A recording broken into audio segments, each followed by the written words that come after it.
안녕하세요. 정신과 말해주는 남자 정신과 의사 김기창입니다.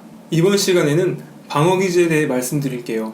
방어기제라는 말을 들어보신 분도 있겠지만 방어기제라는 말을 들어보지 못했거나 방어기제라는 말이 생소하신 분을 위해서 방어기제가 무엇인지 그 정의에 대해서 간단히 짚고 넘어가죠. 방어기제라 함은 자아가 위협받는 상황에서 무의식적으로 자신을 속이거나 상황을 다르게 해석하여 감정적 상처로부터 자신을 보호하는 심리, 의식이나 행위를 가리키는 정신분석적 용어입니다. 조금 더 이해하기 쉽게 말씀드릴게요. 우리는 일상생활을 하는 동안 여러 가지 이유로 감정적 상처를 입는데요. 그러한 순간에 감정적 상처를 최소화하기 위해서 자신도 모르게 어떤 자동생각 또는 자동행동 메커니즘이 작동합니다. 그리고 그 자동생각, 자동행동을 방어기제라고 해요. 여우와 심포도라는 이솝우화 이야기를 들어보셨을 텐데요. 여우가 길을 가다가 높은 가지에 매달린 포도를 보고 그 포도를 먹고 싶다는 욕심에 몇 번이나 힘껏 높이 뛰지만 포도에 발이 닿지 않아 실패합니다. 결국 여우는 포도 따먹기를 실패하고 돌아가는데 이때 여우는 저 포도는 너무 쉬어서 맛이 없을 거야 라는 말을 해요. 이 이야기가 방어기제의 좋은 이해, 정확하게는 여러 방어기제 중에서 합리화의 한 예가 됩니다. 처음에 여우는 포도가 맛있을 것이라고 생각했는데 포도를 따먹을 수 없게 되자 실패감이라는 감정적 상처를 입고 그 상처를 최소화하려는 이유로 포도를 따먹기 어렵다는 현실을 인정하는 대신에 신포도라서 먹을 가치가 없다는 핑계로 스스로를 속입니다. 방어기제가 무엇을 말하는지 이해가 잘 되셨죠? 이 방어기제는 다소 미성숙한 것에서부터 성숙한 것까지 성숙도에 따른 서열이 있는데요. 당연히 미성숙한 방어기제보다는 성숙한 방어기제가 마음 건강에 권장됩니다. 사실 여우와 심포도의 이야기에 나오는 합리화는 다소 미성숙한 방어기제에 해당해요. 이번 시간에는 방어기제에 대해 말씀드리겠습니다. 여러분께서 평상시에 주로 어떤 방어기제를 쓰는지 알아보는 좋은 기회가 되겠어요. 내가 사용하는 방어기제가 다소 미성숙한 방어기제인지 성숙한 방어기제인지를 한번 알아보세요. 영상 시청 후에 궁금한 점 있으면 댓글 달아주세요. 영상 내용이 유익했다면 하단의 구독과 좋아요 부탁드리겠습니다. 그럼 시작할게요.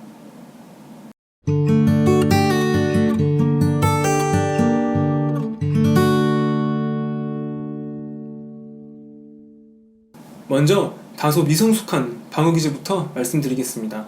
첫 번째, 억압입니다. 견디기 힘든 감정이나 생각을 무의식 속으로 억눌러 버리는 것을 말해요. 충격적인 사건을 겪은 후에 그 사건에 대해서 기억을 상실하는 것이 대표적인 억압의 한 형태인데요. 큰 교통사고 또는 강도를 당한 당사자가 그 사건에 대해서 기억하지 못하는 것이 억압의 한 예가 됩니다. 두 번째, 부정입니다. 고통스럽거나 받아들이기 힘든 일을 현실로 인정하지 않는 것을 말해요. 불치병 진단을 받은 환자가 그런 병에 걸렸을 리 없다면서 부인하는 것이 부정의 한 예가 됩니다. 세 번째, 투사입니다. 용납하기 힘든 충동이나 욕구를 다른 사람에게 돌려서 그 사람이 그런 충동이나 욕구를 가진 것으로 생각하게 되는 것을 말해요.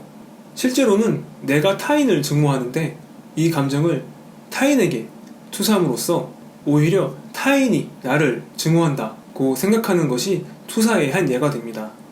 네 번째, 전치입니다. 자기보다 강한 대상에게 품었던 불쾌한 감정을 덜 위협적인 다른 대상에게 돌리는 것을 말해요. 종로에서 뺨 맞고 한강에 화풀이한다 라는 속담이 좋은 예가 됩니다. 회사에서 직장 상사에게 혼나고 애인에게 화풀이하는 것이 전치의 한 예가 돼요. 다섯 번째, 취소입니다.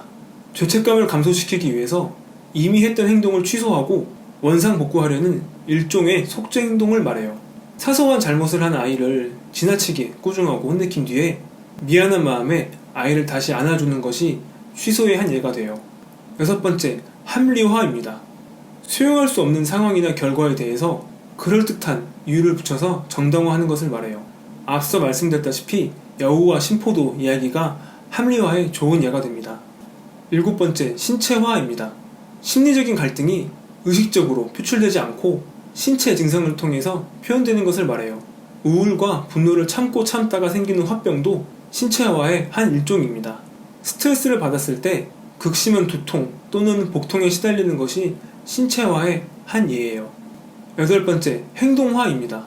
자신의 무의식적인 충동이나 욕구를 억제하지 않고 바로 행동으로 표현하는 것을 말해요. 화가 났을 때 본인이 이를 지각하기도 전에 벽을 치거나 물건을 집어던지는 행동이 행동화의 한 예가 됩니다.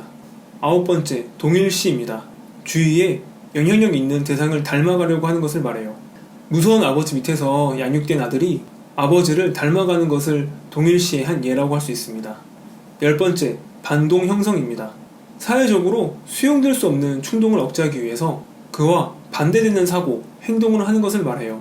미운 상사에게 대드는 대신에 오히려 아부를 하거나 지나치게 공손하게 대하는 것이 반동 형성의 한 예가 됩니다. 11번째, 퇴행입니다. 현재 맞닥뜨린 불안과 갈등에서 벗어나기 위해서 과거의 발달 수준으로 돌아가는 것을 말해요. 어린아이가 부모의 관심이 동생에게로 향할 때 다시 대소변을 가리지 못하게 되는 것이 퇴행의 한 예가 됩니다. 이제부터는 성숙한 방어기제에 대해서 말씀드릴게요. 첫 번째, 이타주의입니다. 직접 본능적인 욕구를 충족하는 대신에 타인을 돕는 것으로 대리만족을 느끼는 것을 말해요. 가족을 위해서 자신의 모든 것을 희생하고 헌신하는 어머니의 모습이 이타주의의 한 예가 됩니다. 두 번째, 금욕주의입니다. 본능적인 욕구나 충동을 따르는 대신에 금욕을 통해서 만족을 얻는 것을 말해요. 놀고 싶은 욕구를 참고 공부에 몰입해서 그것에서 나름의 만족을 얻는 것이 금욕주의의 한 예가 됩니다. 세 번째, 승화입니다. 사회적으로 용인되는 바람직한 방법으로 무의식적 욕망을 충족하는 것을 말해요. 본능적인 욕구나 충동을 억누르는 대신에 바람직한 방향으로 배출한다는 점에서 성숙한 방어기제로 분류됩니다. 공격적인 충동을 야구나 축구, 권투와 같은 스포츠를 하는 것으로 승화시킬 수 있어요. 네 번째, 유머입니다. 심리적인 긴장이나 불안을 농담이나 유머를 통해 해소하는 것을 말해요. 세계 2차 대전 당시에 수용소에 갇힌 유태인들이 서로 간에 농담 또는 재미있는 말을 해서 수용소 생활을 덜 괴롭게 보내려고 한 것이 유머의 한 예가 됩니다. 다섯 번째, 억제입니다. 견디기 힘든 생각이나 감정을 의식적으로 잊으려고 노력하는 것을 말해요. 억압과 비교했을 때 억제는 의식적으로 잊으려고 하지만 억압은 무의식적으로 잊어버린다는 차이가 있어요. 연인과 헤어진 사람이 아픔을 극복하기 위해서 연인과 함께했던 기억을 잊으려고 노력하는 것이 억제의 한 예가 됩니다. 방어기제의 주된 역할은 심리적인 안정감을 유지하는 것으로 죄책감이나 불안에서 벗어나서 자존감을 보호하는 기능을 해요. 지금까지 방어기제에 대해 알아봤어요. 미성숙한 방어기제는 자아의 기능이 약하고 자존감이 낮은 경우에 주로 작동하고, 성숙한 방어기제는 자아의 기능이 강하고 자존감이 적당한 경우에 주로 작동합니다. 미성숙한 방어기제를 사용하는 것보다는 성숙한 방어기제를 사용할 때 인간은 인격적으로 더 성숙할 수 있어요. 영상 시청 정말 감사드립니다.